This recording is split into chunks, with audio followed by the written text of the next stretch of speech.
Hello everyone, welcome back to my channel. అందరూ బాగున్నారా? మనకి కార్తీక మాసం అయిపోయిన వెంటనే మార్గశిర మాసం స్టార్ట్ అవుతుంది కదా. అప్పుడైతే మేము గురువారాల పూజ అయితే చేసుకుంటాము.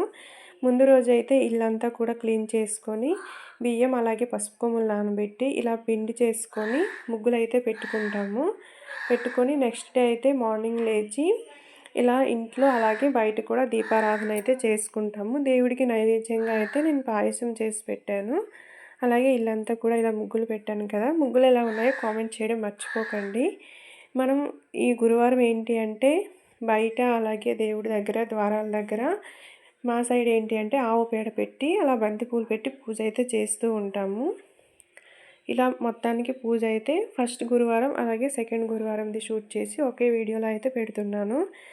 లాస్ట్ గురువారం అయితే ఇలా పళ్ళుకాయలు అలాగే పాయసం చేసి మేము 5 ఇలా వేస్తామండి. ఆకులు వేసి పెట్టి పూజ అయితే చేసుకుంటాము. మీరంతా పూజ ఎలా చేసుకున్నారో నాకు కామెంట్ చేయడం మర్చిపోకండి.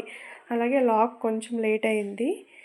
ఇక నుంచి అయితే రెగ్యులర్గా లాగ్స్ పెట్టడానికి ట్రై చేస్తాను. నచ్చితే సపోర్ట్ చేసి లైక్ చేయండి, అలాగే షేర్ చేయండి. మన ఛానల్ ఎవరైనా సరే ఫస్ట్ టైం చూస్తుంటే సబ్స్క్రైబ్ చేసుకోవడం అస్సలు మర్చిపోవద్దు. Thank you for watching. Bye.